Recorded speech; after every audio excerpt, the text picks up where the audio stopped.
Assalamualaikum warahmatullahi wabarakatuh.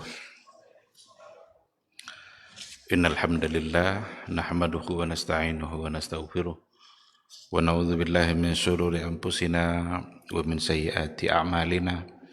May yahdihillahu fala mudhillalah wa may yudlilhu fala hadiyalah.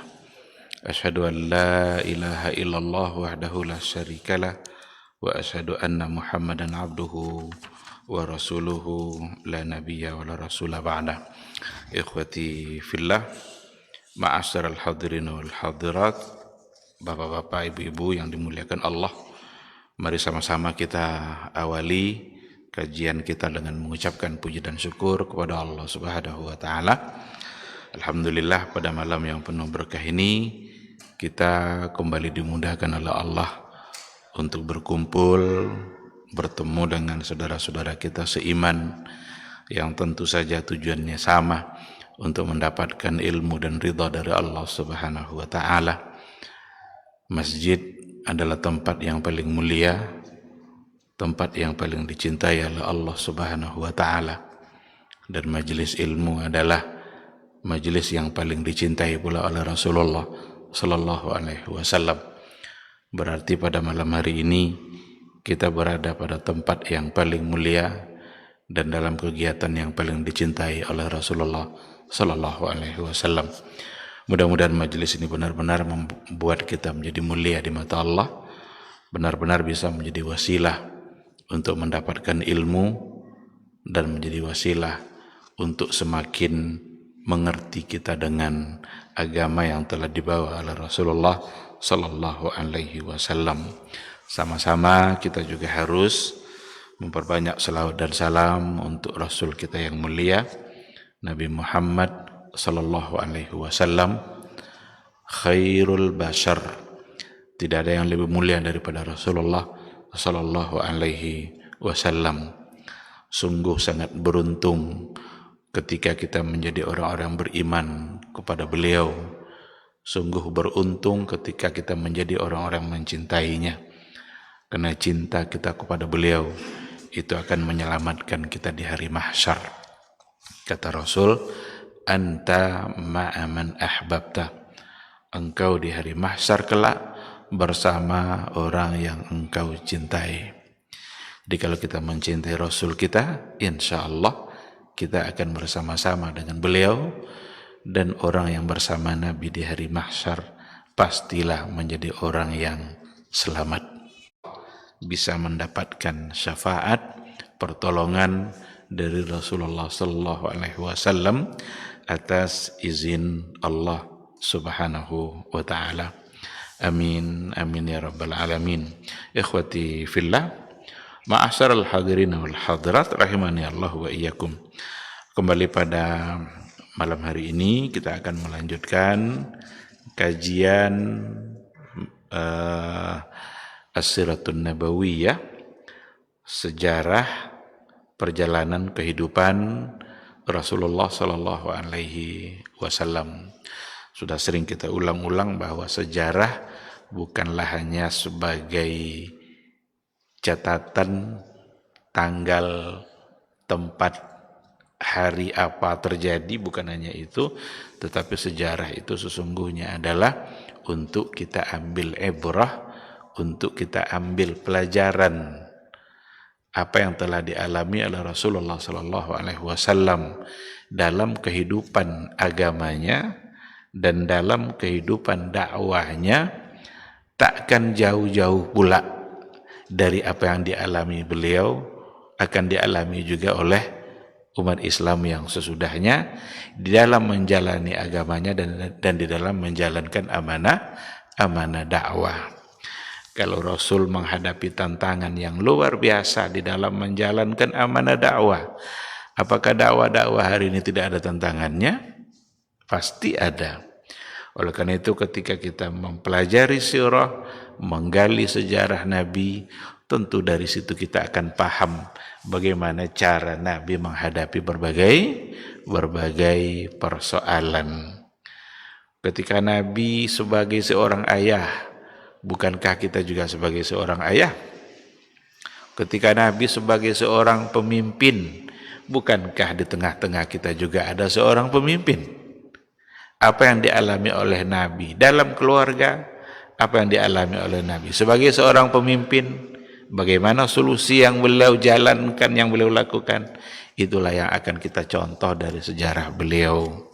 Karena sejarah itu akan berulang di tangan orang-orang yang berbeda. Orangnya saja yang berbeda, tapi catatan sejarahnya bisa sama. Ikhwati fillah, yang terakhir yang kita bahas dari sirah nabawiyah kita adalah upaya untuk mengembargo Rasul dengan pengikut-pengikutnya. Dilarang bermuamalah, nggak boleh berbelanja, nggak boleh menikahkan keluarga kepada orang-orang yang telah mengikut Nabi, sampai benar-benar mereka mengalami kesulitan. Bahkan mereka punya rencana untuk membunuh Nabi.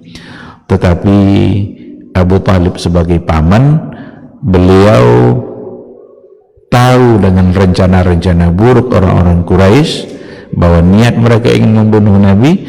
Akhirnya Nabi itu dijaga oleh Abu Talib dan keluarga-keluarganya yang lain, meskipun mereka bukan tercatat sebagai seorang yang muslim.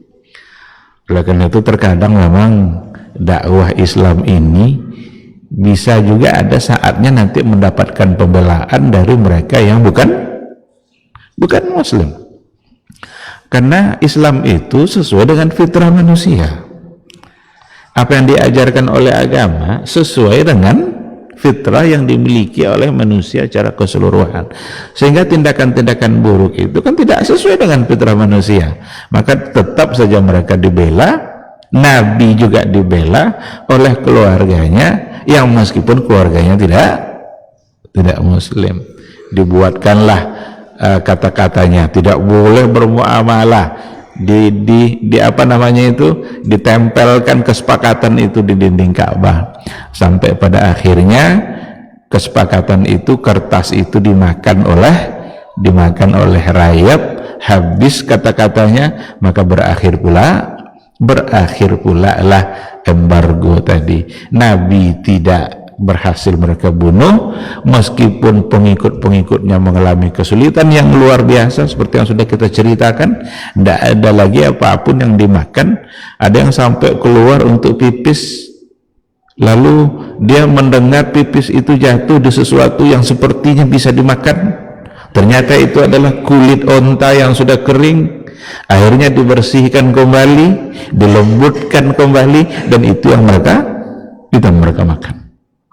Kalau mereka pergi ke pasar ingin beli barang, Abu Jahal meminta agar barang itu dinaikkan harganya setinggi-tingginya agar mereka tidak mampu untuk membeli.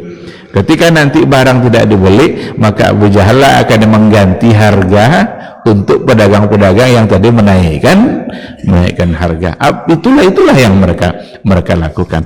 Tapi pada akhirnya, meskipun dalam waktu yang lama, ada yang bilang 3 tahun mengalami masalah seperti itu, tapi Allah sudah menjanjikan untuk membela Rasulnya.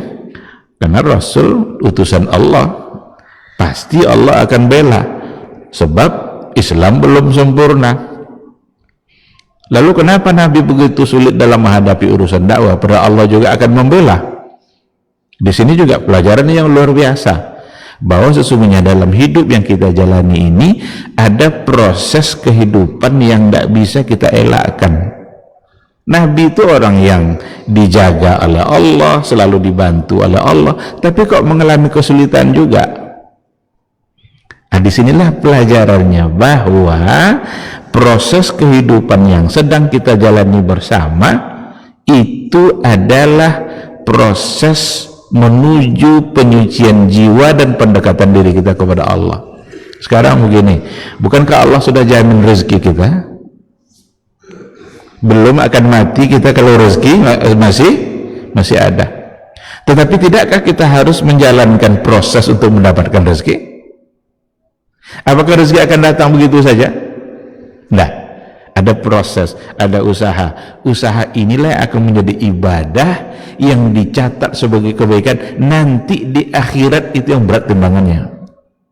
Maka kita melakukan proses semuanya atas nama Allah. Allah menjanjikan untuk membela dakwah Nabi. In tansurullah yansurkum. Jika kalian membela agama Allah, Allah akan bela pula kalian. Bukankah Nabi selalu membela agama Allah? Berarti Allah pasti akan membela Nabi. Tapi Nabi harus menjalani proses dalam mengembangkan atau menjalankan amanah dakwah yang dibebankan kepada beliau. Ketika ada tentangan, diharuskan untuk sabar. Ketika ada hal-hal yang menyenangkan, dituntut pula untuk bersyukur. Itulah proses kehidupan yang akan kita jalani. Dua itu saja, syukur dan sabar. Ada hal-hal yang baik yang diberikan oleh Allah dalam kehidupan kita, syukur. Ada hal-hal yang buruk pula, menurut kita buruk, tapi menurut Allah, tidak ada yang buruk menurut Allah dalam kehidupan kita. Apapun yang terjadi dalam kehidupan kita oleh pandangan kita mungkin buruk. Kita menilainya itu musibah yang tidak baik, tapi tidak ada yang tidak baik bagi Allah. Di mata Allah semua adalah baik, karena keburukan yang kita anggap buruk tadi itu sesungguhnya Allah ingin memberikan kebaikan kepada kita, yang satu saat nanti kita akan bersyukur mendapatkan keburukan itu. Ketika kita sudah mendapatkan dan ketika kita sudah tahu kebaikannya ada di balik hal-hal yang kita anggap buruk. Betapa banyak orang yang mengungkapkan kata itu, untung kemarin saya begini, untung kemarin saya begini, padahal dulu dia menganggap itu sebagai satu keburukan. Dan tidak ada satupun yang diberikan oleh Allah kecuali di baliknya pasti ada kebaikan, ada hikmah, dan ada pahala jika memang kita sandarkan semuanya kepada Allah Subhanahu wa ta'ala. Baik, ikhwati fillah, tak henti-hentinya ujian diberikan oleh Allah atau ujian yang dialami oleh Rasulullah sallallahu alaihi wasallam. Selesai embargo yang dalam begitu lama, apakah berakhir? Apakah Nabi mengalami sesuatu yang sudah begitu menyenangkan dalam kehidupan dakwahnya? Ternyata tidak. Pada tahun ke-10 dari kenabian, selesai pembelaan Abu Talib terhadap usaha pembunuhan Nabi Muhammad SAW, ketika dia diembargo, tidak berhasil, selesai itu semua, ternyata di tahun itu pula Abu Talib wafat, meninggal. Dan dalam jarak yang ada yang bilang sebulan 5 hari, ada yang bilang 3 hari jaraknya. Setelah itu wafat pula Khadijah, istrinya Rasulullah sallallahu alaihi wasallam. Ini dua benteng dakwah Nabi ini. Ini dua kekuatan dakwah yang dimiliki oleh Rasulullah sallallahu alaihi wasallam. Yang pertama adalah Abu Talib, pamannya sendiri, yang selalu mencoba untuk menghalangi keinginan-keinginan orang-orang Quraisy yang ingin selalu berbuat buruk kepada Nabi Muhammad sallallahu alaihi wasallam.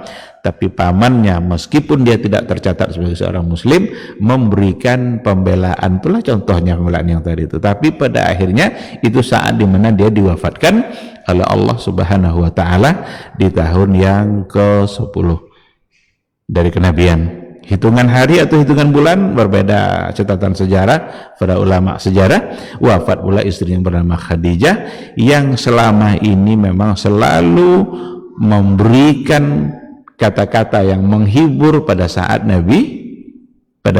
Nabi mengalami kesulitan demi kesulitan dalam dakwanya. Kita lihat yang pertama, Abu Talib. Abu Talib sebagai seorang paman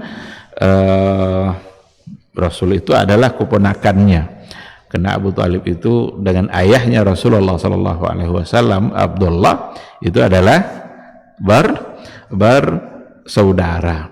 Ketika Abu Talib itu wafat, semakin lancanglah tindakan orang-orang Quraisy itu kepada Nabi Muhammad sallallahu alaihi wasallam. Dulu masih ada juga lah segan-segannya. Ketika beliau sudah wafat, ternyata orang-orang Quraisy, orang-orang jahiliyah yang selama ini memusuhi Nabi kita yang mulia, semakin berani untuk melakukan tindakan-tindakan yang memang tidak menyenangkan, atau tindakan-tindakan yang berupaya untuk menghalangi dakwahnya Rasulullah sallallahu alaihi wasallam. Diceritakan dalam banyak riwayat, yang salah satunya ada pada buku ini. Riwayat itu mengatakan bahwa Rasulullah sallallahu alaihi wasallam setelah Abu Talib itu wafat, dia kalau sudah keluar dari rumahnya, dia masuk ke rumahnya itu selalu saja ada di kepalanya entah tanah, entah kotoran hewan yang ada di pundaknya, ya, untuk kemudian Nabi masuk ke dalam rumahnya lalu dibersihkan oleh putri-putrinya. Putri Nabi itu kan semua dari ibunya Khadijah semua, kecuali hanya satu dari Maria Al-Qibtiyah, Ibrahim. Tapi anak-anak yang lain itu semua dari ibu yang bernama Khadijah. Tentu anaknya sangat merasa sedih dan apa yang dialami oleh ayahnya, keluar untuk menyampaikan agama. Kalau sudah masuk ke rumahnya, ada saja di kepalanya kah, di pundaknya kah, di bajunya kah, kotoran, tanah, bangkai dan lain sebagainya. Itu semua adalah tindakan-tindakan yang buruk yang dilakukan oleh orang-orang Quraisy itu yang semakin berani. Ketika anak-anaknya itu menangis, apa kata Rasul? Jangan kalian menangis, wahai putri-putriku, sesungguhnya Rabb kalian pasti menjaga ayah kalian. Sesungguhnya Rabb kalian pasti akan menjaga itu ya, tersakiti iya, tapi kalau untuk sampai mati tentu tidak, karena Nabi belum akan wafat kecuali kalau Islam itu sudah sempurna disampaikan. Tapi kok tidak terjaga dari yang tadi? Inilah yang kita sampaikan tadi, bahwa proses dakwah itu bukanlah sesuatu yang mulus, pasti akan menghadapi tantangan, dan orang-orang yang sabar dalam menghadapi tantangan itulah orang-orang yang akan dinilai sukses dalam berdakwah. Jadi sukses dalam dakwah itu bukan hasil. Sukses dalam berdakwah bukan hasilnya, itu hasil urusan Allah. Maka Nabi Nuh berdakwah sama tidak hasilnya dengan Nabi Muhammad yang berdakwah? Tidak sama. Udah puluhan tahun berdakwah, yang menerima bisa dihitung dengan jari. Apakah bisa dikatakan Nabi Nuh tidak sukses? Sukses Nabi Nuh dalam berdakwah, karena sukses dakwah bukan dilihat dari hasil. Hasil itu kehendak Allah Subhanahu wa ta'ala. Nabi Nuh dengan Nabi Muhammad dua-duanya sukses dalam berdakwah karena dua-duanya sabar dalam menghadapi berbagai tantangan-tantangan di dalam dakwah. Oleh karena itu ketika dikatakan oleh Rasul, jangan kalian bersedih wahai putri-putriku, sesungguhnya Allah selalu mani'un abak. Nabi bilang begitu, la tabki ya bunayyati fa innallaha mani'un abaka. Jangan menangis wahai putriku, karena sesungguhnya Allah mani' itu menghalangi dan selalu menjaga abaki, selalu menjaga bapakmu itu berarti adalah Rasulullah sallallahu alaihi wasallam. Ada persoalan, apakah Abu Talib itu Muslim atau tidak? Berdasarkan kepada riwayat, yang lebih kuat dalam persoalan ini bahwa Abu Talib bukanlah seorang yang Muslim. Itu yang paling kuat. Berdasarkan kepada riwayat yang sahih, dikatakan ini riwayat dari Imam Bukhari dan Imam Muslim dari Ibnul Musayyib anna Rasulullah sallallahu alaihi wasallam dakhala ala Abi Talib indama hadarathul wafa. Jadi pada saat menjelang kematiannya Abu Talib, Rasul itu masuk menemui pamannya itu di saat-saat menjelang kematian, hadarathul wafa, ketika wafat hampir saja hadir pada Abu Talib. Ketika Rasul wafat, ketika Rasul masuk menemui pamannya Abu Talib, fawajada indahu Aba Jahal wa Abdullah ibnu Abi Umayyah ibnu al-Mughirah. Rasul menemukan dua petinggi Quraisy ketika itu yang belum menerima dakwah Nabi. Pertama adalah Abu Jahal, yang kedua Abdullah ibnu Abi Umayyah ibnu al-Mughirah. Faqala lahu Nabi, lalu Nabi berkata kepada Abu Talib tadi, apa kata Rasul? Ya ammi, wahai pamanku, qul la ilaha illallah, ucapkanlah sekarang la ilaha illallah. Ini saat kematian nih, saat sakarat, karena memang kan kita kan dianjurkan untuk membimbing orang-orang yang dalam keadaan sakarat. Kalau kita berada di situ, kita diminta untuk membimbing agar dia mengucapkan la ilaha illallah. Nabi mempraktekkan itu pada pamannya Abu Talib. Katakanlah la ilaha illallah, kalimatan ashhadu laka biha indallah, satu kalimat yang agar nanti saya bisa bersaksi di hadapan Allah kalau kamu sebagai seorang muslim.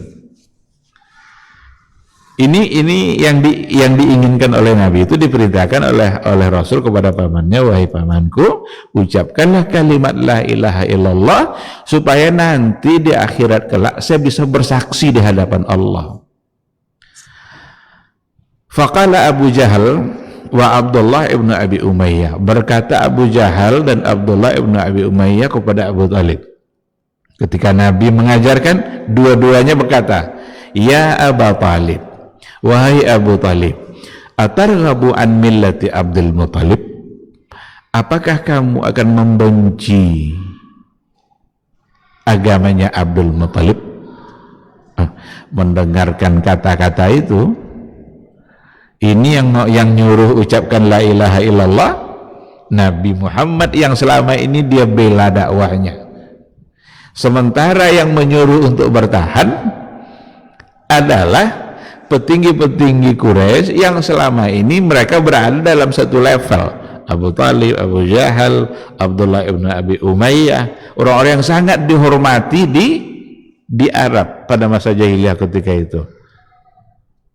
Diingatkanlah oleh Abu Jahal dengan sesuatu yang selama ini menjadi kebanggaannya. Apa itu? Berada dalam keyakinan Abdul Muttalib. Dia selama ini menentang dakwah Nabi itu kan karena ingin mempertahankan keyakinan Abdul Muttalib tadi, yang mereka dapatkan dari orang yang lebih tinggi, lebih senior dari mereka. Jadi kata Abu Jahal, apakah kamu akan membenci agama Abdul Muttalib? Ternyata kata-kata itu lebih kuat di hati Abu Talib daripada mengikuti ajakan Nabi Muhammad keponakannya untuk mengucapkan kalimat la ilaha illallah. Falam yazal Rasulullah yu'riduha alaih. Terus Nabi bilang, ucapkanlah la ilaha illallah, satu kata itu saja, di akhirat saya akan bersaksi di hadapan Allah bahwa kamu adalah sebagai seorang muslim. Wa yu'idu lahu tilkal maqala, diulang-ulang juga itu ungkapan-ungkapan tadi itu.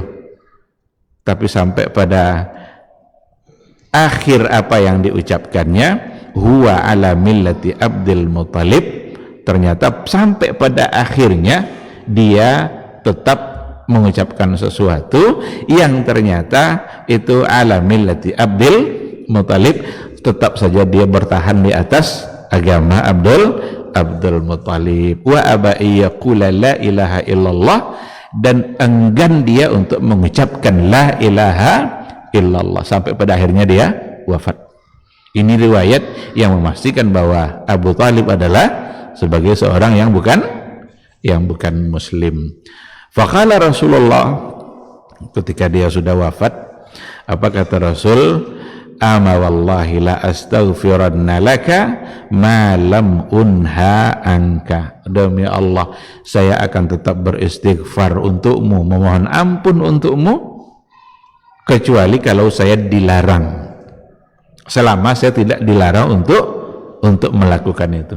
Ya, Nabi berjanji untuk beristighfar agar Allah mengampuni, karena Nabi merasakan berarti jasa yang membuat dia merasa dibela dalam kegiatan dakwahnya. Saat mendapatkan ini, dulu ada orang-orang jahiliyah ingin menukar Nabi Muhammad dengan keponakan mereka agar Muhammad diserahkan kepada mereka, tapi Abu Talib juga yang menolak. Nah, dirasakan oleh Nabi sebenarnya, maka Nabi ingin memohonkan ampun. Selama saya tidak dilarang untuk melakukan itu. Fa anzalallah azza wa jalla, maka Allah ketika itu menurunkan ayatnya. Ada dua ayat yang turun ketika itu. Yang pertama adalah makana linnabiyyi wallazina amanu ayyastaghfiru lil musyrikin. Tidaklah pantas bagi seorang nabi dan bagi orang-orang yang beriman ayyastaghfiru lil musyrikin, untuk memohonkan keampunan bagi orang-orang musyrik. Berarti ayat ini memastikan bahwa Abu Talib seorang yang musyrik. Walaupun ayat ini bukan hanya untuk Nabi yang ingin mendoakan Abu Talib, tapi juga untuk orang-orang beriman jika mereka ingin mendoakan keampunan bagi orang-orang kufur, orang-orang yang kafir. Berarti kita sebagai seorang muslim tidak boleh kita mendoakan agar Allah mengampuni Fir'aun umpamanya, agar Allah mengampuni orang-orang yang kafir yang sudah wafat umpamanya. Tapi ketika mereka hidup, boleh tidak mendoakan mereka untuk mendapatkan hidayah? Itu boleh. Ya Allah, berilah mereka hidayah, tapi ya Allah, ampunilah mereka. Karena keampunan itu adalah menjadi milik orang-orang yang beriman kepada Allah. Tapi kalau dia tidak beriman kepada Allah, keampunan apa yang dia dapatkan? Rasul saja dilarang untuk beristighfar memohon ampun kepada pamannya yang begitu dia rasakan jasanya. Nah, ini ayat yang pertama yang turun. Makana lin-nabi wallazina amanu ayyastaghfiru lil musyrikin. Tidak pantas bagi Nabi dan orang-orang beriman untuk beristighfar bagi orang-orang musyrik. Lalu ayat yang kedua yang turun, innaka la tahdi man ahbabta walakinallaha yahdi man yasha. Sesungguhnya engkau tidak bisa memberikan hidayah kepada orang yang engkau cintai. Walakinallaha yahdi man yasha, tetapi Allah lah yang memberikan petunjuk hidayah kepada siapa yang dia kehendaki. Berarti ayat ini memastikan hidayah semata-mata hanya ada di tangan Allah Subhanahu wa ta'ala. Ketika Allah berkehendak untuk memberikan hidayah, insya Allah karena Allah yang berkehendak, maka dia akan mendapat hidayah. Tetapi siapapun, bahkan Nabi, tidak bisa memberikan petunjuk hidayah itu kepada orang yang dia cintai. Nabi tentu mencintai paman yang membela dia, ingin dia paman yang mendapatkan hidayah. Bahkan cukup ucapkan saja kata itu sekali saja, akan dia bersaksi di akhirat kelak kalau dia sebagai muslim. Tapi ternyata itu tidak terjadi, tidak dia ucapkan. Berarti tidak ada alasan Nabi untuk bersaksi atas keislaman Abu Talib. Kita bisa menyampaikan, tapi apakah bisa memaksa harus menerima? Di sini. Oleh karena itulah kewajiban dakwah itu kewajiban mengajak. Kewajiban dakwah, kewajiban untuk mengajak kepada sebuah kebenaran. Adapun diterima atau tidak, maka bukan lagi menjadi kewajiban yang ada di pundak kita, karena itu ada di tangan Allah Subhanahu wa ta'ala. Tapi kalau tidak disampaikan, berarti salah.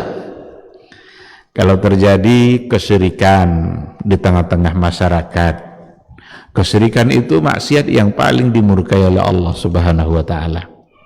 Kita sebagai umat Islam yang mengerti bahwa itu syirik, wajib tidak menyampaikan kalau itu salah. Wajib.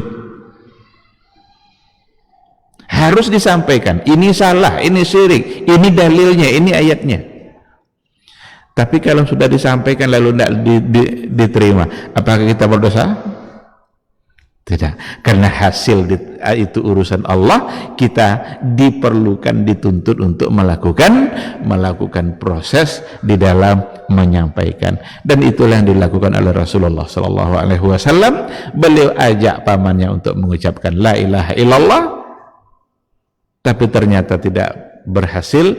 Bahkan beliau berkeinginan untuk beristighfar setelah dia meninggal. Ternyata turun pula ayat bahwa tidak pantas bagi seorang nabi untuk beristighfar bagi orang-orang yang musyrik, dan itu memastikan bahwa Abu Talib adalah sebagai seorang yang musyrik. Dikatakan di sini, amar riwayat allati tadullu ala anna Abu Talib qad nataqa bi kalimatil Islam inda mautihi falam yasihha minha syai'un. Adapun riwayat-riwayat yang menunjukkan bahwa Abu Talib itu telah mengucapkan kalimatul Islam. Jadi ada riwayat menurut sebahagian Abu Talib itu berhasil mengucapkan kalimatul Islam inda mautihi, pada saat kematiannya. Dikatakan falam yasihha minha syai'un, tidak ada satupun riwayat itu yang sahih. Maka tidak ada satupun riwayat yang sahih yang mengatakan bahwa Abu Talib wafat dalam keadaan Islam. Yang sahih bahwa dia tidak mengucapkan syahadat itu, dan itu riwayat yang datang dari Imam Bukhari dan Imam Muslim. Wa ma fis sahihi sarihun ala wafatihi kafiran. Apa yang ada dalam kitab-kitab sahih, dalam hadis-hadis yang sahih, sarihun, itu terang sekali menunjukkan ala wafatihi kafiran, atas wafatnya Abu Talib dalam keadaan kafir. Ikhwati fillah, Abu Lahab itu diriwayatkan bahwa sesungguhnya ingin mencoba untuk memberikan pembelaan kepada, karena Abu Lahab itu kan juga dari Rasulullah Sallallahu Alaihi Wasallam. Setelah wafatnya Abu Talib itu, Abu Lahab ingin mencoba untuk memberikan perlindungan, tetapi ada beberapa orang pentolan jahiliyah Quraisy itu, seperti Uqbah ibnu Abi Mu'aid dan juga Abu Jahal, datang dia kepada Abu Lahab karena nampak dia Abu Lahab ingin mencoba untuk memberikan pembelaan. Kenapa kau ingin membela yang namanya Muhammad? Coba kamu tanya Muhammad itu, katanya, tentang Abdul Muthalib. Apa sikap dia tentang Abdul Muthalib?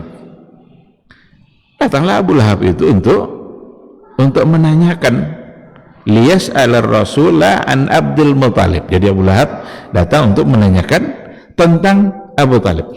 Faqala lahu Rasul, maka berkata kepadanya Rasulullah sallallahu alaihi wasallam, ma'a qaumi, Abdul Muthalib itu bersama kaumnya.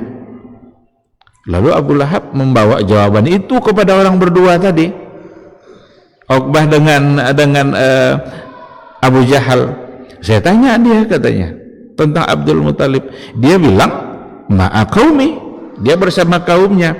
Faqala, lalu yang dua tadi berkata, berarti jawaban Muhammad itu menunjukkan annahu finnar, sesungguhnya Abdul Muthalib masuk neraka.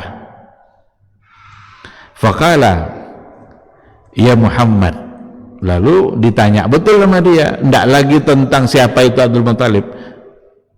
Berubah pertanyaannya, ayadkhulu Abdul Muthalib an-nar, apakah Abdul Muthalib itu nanti akan masuk neraka? Faqala Rasulullah sallallahu alaihi wasallam, wa man mata ala ma mata alaihi Abdul Muthalib dakhalan nar. Barang siapa yang wafat di atas agama di mana Abdul Muthalib berada di situ, jadi wafat sesuai dengan keyakinan Abdul Muthalib, dakhalan nar, maka dia masuk neraka. Mendengarkan jawaban itu, faqala Abu Talib, wallahi, demi Allah, kamu ini tidak pantas kecuali untuk dimusuhi. Jadi rencana awal tadi untuk membela, karena Abu Talib tidak Islam dia, tapi juga ingin mencoba untuk memberikan pembelaan. Abu Lahab mencoba untuk bersikap seperti itu, tapi dirubah pikirannya langsung oleh Abu Jahal dengan Uqbah tadi itu. Ngapain kamu bela-bela dia? Coba kamu tanya dia dulu tentang siapa itu Abdul Muthalib. Nah, ternyata jawaban yang dia dapat, barang siapa yang wafat di atas keyakinan sesuai dengan keyakinan Abdul Muthalib, dakhala annar, dia masuk neraka. Tentu berarti menghukumkan neraka untuk ayahnya, untuk kakeknya Rasulullah sallallahu alaihi wasallam. Dan Nabi di sini nampak ketegasannya dalam berdakwah, tidak berbasa-basi dalam menyampaikan sebuah kebenaran di hadapan siapapun. Kan resikonya tinggi itu kan. Abdul Muthalib adalah kakeknya, ayah dari paman-pamannya ini, dan dia langsung mengatakan dakhalan nar. Karena wafat di atas akidah itu berarti di atas akidah yang tidak benar, di atas kekufuran. Maka Nabi mengatakan dakhalan nar, masuk neraka, tidak ada berbasa-basi. Dan di sini juga sebenarnya ada pelajaran yang luar biasa untuk hal-hal prinsip. Tidak ada basa-basi sebenarnya. Tidak boleh berbasa-basi dalam persoalan-persoalan yang prinsip seperti ini. Kan kadang-kadang kita kan perasaan Anda enak rasanya ngomong ini, tidak enak rasanya ngomong begini. Akhirnya kebenaran berubah menjadi kebatilan. Yang seharusnya disampaikan al-haq, tapi karena di situ ada omnya, ada keluarganya, ada siapa. Kecuali nanti untuk hal-hal yang memang masih memungkinkan untuk ditoleransikan, ya udah. Tapi kalau persoalan akidah, ini masalah asas, pondasi yang memang di situ harus ada ketegasan. Berarti dia menghukumkan kakeknya sendiri, Abdul Muthalib, dakhalan nar, karena berada di atas akidah yang tidak benar. Maka persoalan halal haram itu kan prinsip. Benar-benar harus kita tunjukkan ketegasan. Ini kadang banyak sekali dalam kehidupan kita taskik, sesuatu yang membuat kita menjadi ragu dengan agama ini, disamar-samarkan antara al-haq dengan yang batil. Betapa banyak orang yang sulit untuk mengatakan bahwa LGBT itu haram hari ini, padahal mereka muslim. Untuk menyebut LGBT itu haram saja itu takut. Bukankah itu hak azazi manusia? Bukankah itu kebebasan dalam bersikap? Ini persoalan halal haram itu masalah prinsip. Dan LGBT itulah dulu yang menyebabkan azab itu turun pada umat Nabi Lut. Wa ja'alna 'aliyaha safila. Kami jadikan bumi ini terbalik, yang bawah naik ke atas, yang atas pindah ke bawah. Diturunkan bagi mereka itu batu-batu berapi, diturunkan dari langit sana sebagai bentuk azab dari Allah Subhanahu wa taala atas perbuatan homoseksual. Sekarang ingin dianggap itu sebagai hak azazi, ingin diundang-undangkan. Kalau dewan-dewan kita yang di pusat sana sudah nggak sehat akalnya, satu saat LGBT akan menjadi halal, akan menjadi hak azazi. Karena ini konspirasi internasional sebenarnya ini. Tidak lagi persoalan individu, tidak lagi masalah-masalah yang sederhana, kecil, tapi ada konspirasi internasional yang memang ingin memaksakan dunia untuk mengakui hal-hal yang seperti itu. Ketika umat Islam berbasa-basi dalam persoalan prinsip, maka akibatnya adalah akan merusak Islam itu sendiri. Tengok Rasul kita Sallallahu Alaihi Wasallam ketika ditanya apakah Abdul Muthalib masuk neraka, itu beban psikologinya sebenarnya berat. Itu kakeknya sendiri sudah wafat lagi. Kalau masih hidup kan masih bisa dinasihati juga kan, tidak memastikannya. Tapi karena memang itu sebagai sebuah keyakinan, kepastian, tanpa ragu sedikit pun Rasul kita menjawab, barang siapa yang wafat di atas keyakinan yang sama dengan Abdul Muthalib, dakhalan nar. Beliau dalam menjawab bukan hanya untuk Abu Talib saja, karena Nabi mengatakan man mata ala ma mata alaihi Abdul Muthalib. Berarti yang berdua yang nanya nih, kalau memang dia mati nanti seperti keyakinan Abdul Muthalib, berarti duanya juga kan, itu artinya itu kan termasuk yang nanya nih. Kecuali kalau Nabi jawab apakah Abdul Muthalib masuk neraka, iya masuk neraka, berarti untuk Abu Talib saja kan, untuk Abdul Muthalib saja kan. Ini enggak, Nabi menjawab dengan jawaban yang lebih umum. Barang siapa yang wafat di atas keyakinan yang sama dengan Abdul Muthalib, berarti dakhalan nar. Ketika mendengarkan jawaban itu, berubah langsung keinginan untuk membela. Dia bilang wallahi la barihtalahu, tidak ada baiknya kamu ini, tidak ada untungnya kamu ini, katanya, illa adua, kecuali kamu pantas untuk dimusuhi. Berarti berhasillah Abu Jahal dengan Uqbah ini merubah pikiran Abu Lahab yang semula ingin juga memberikan pembelaan seperti Abu Talib, tapi tidak jadi, mendengarkan jawaban bahwa Abdul Muthalib masuk neraka. Ikhwati fillah, itu sekilas tentang kematian atau wafatnya paman Rasulullah Sallallahu Alaihi Wasallam yang bernama Abu Talib. Jarak sebulan, ada yang bilang 3 hari, ada yang syahrun wa khamsatu ayyam, 1 bulan berikutnya lebih kurang, maka wafat pula lah istrinya yang bernama Khadijah. Ini istri pertama Rasulullah Sallallahu Alaihi Wasallam. Kalau Abu Talib itu memberikan perlindungan dakwahnya dari luar, tapi Khadijah itu menjadi benteng Nabi dalam dakwah Nabi dari dalam. Karena saat-saat Nabi mengalami kesulitan yang luar biasa, saat-saat Nabi mengalami keadaan yang sangat menakutkan ketika datang Jibril memeluk dia, siapa yang membuat Nabi menjadi tenang ketika itu? Karena Khadijah ketika Nabi menggigil pulang datang itu, takut dia, ini siapa ini yang memeluk saya ini? Takut Nabi itu. Dan itu menandakan bahwa Nabi bersemedi di Gua Hira ketika itu tidak sedang mencari-cari wahyu. Karena kalau sedang mencari wahyu terus datang wahyu itu, tentu tidak takut dia kan? Tidak. Nabi benar-benar ingin menyendiri, memikirkan kota Mekah gimana bisa menjadi baik.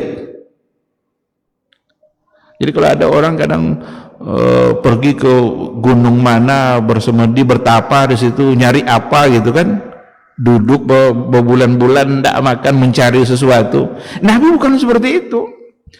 Nabi benar-benar ingin membawa ingin memikirkan keadaan Mekah dan berpikir secara tenang. Tapi ketika itu datang Jibril itu, dan Nabi dalam keadaan takut. Kalau takut, kalau dicari-cari tentu tidak takut dia. Nabi, inilah yang ditunggu-tunggu nih, kan gitu seharusnya. Tidak takut dia, pulang gemetar menggigil. Siapa yang menenangkannya? Khadijah. Apa kata Khadijah? Wahai suamiku, mustahil itu perkara buruk, karena kamu adalah orang baik, suka berjalin silaturahim, suka membantu orang-orang miskin, orang-orang yang susah selalu kamu berikan pertolongan dan bantuan-bantuan. Mustahil perkara buruk itu terjadi pada kamu. Dan saya punya solusi, kata Khadijah. Dia punya Warakah, pamannya Warakah bin Naufal, yang memang paham dengan kitab Taurat. Ayo kita tanya apa sebenarnya yang terjadi. Dibawalah, diceritakan di hadapan Warakah apa yang terjadi. Ternyata itu sama dengan yang datang kepada kamu, itu sama dengan yang datang dulu kepada Musa. Hadzan namus. Namus itu dalam bahasa Ibrani artinya adalah Jibril. Itu adalah Jibril yang datang kepadamu sebagaimana dulu dia datang kepada Musa alaihi salam, dan kamu berarti akan diangkat menjadi seorang rasul.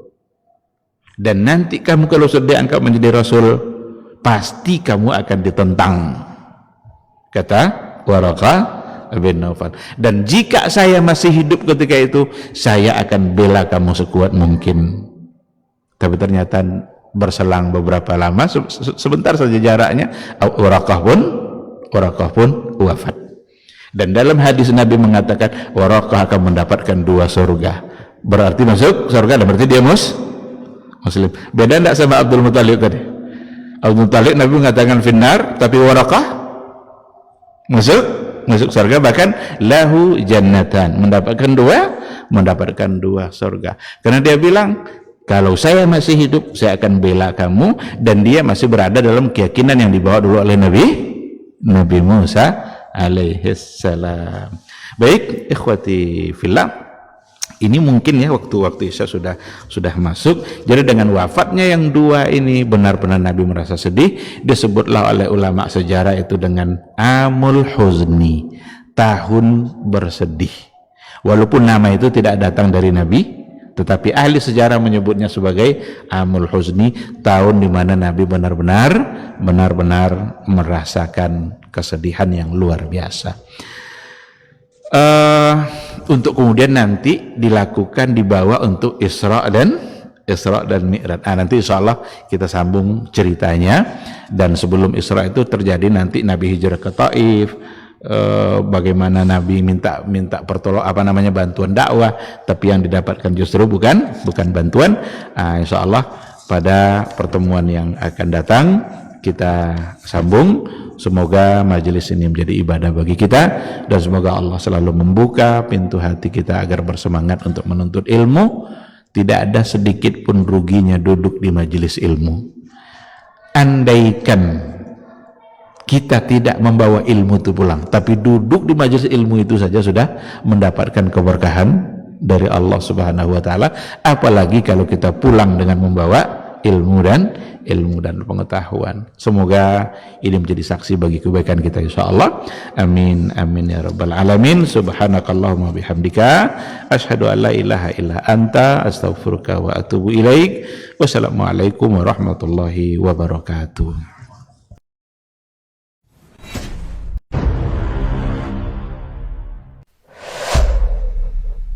Dunia dan seisinya ini bagi Allah tak sama nilainya dengan sebelah sayap lalat.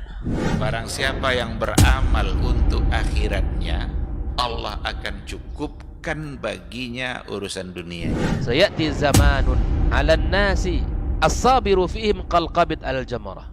Akan ada satu masa di akhir zaman yang berpegang teguh dengan agamanya seperti orang yang sedang memegang bara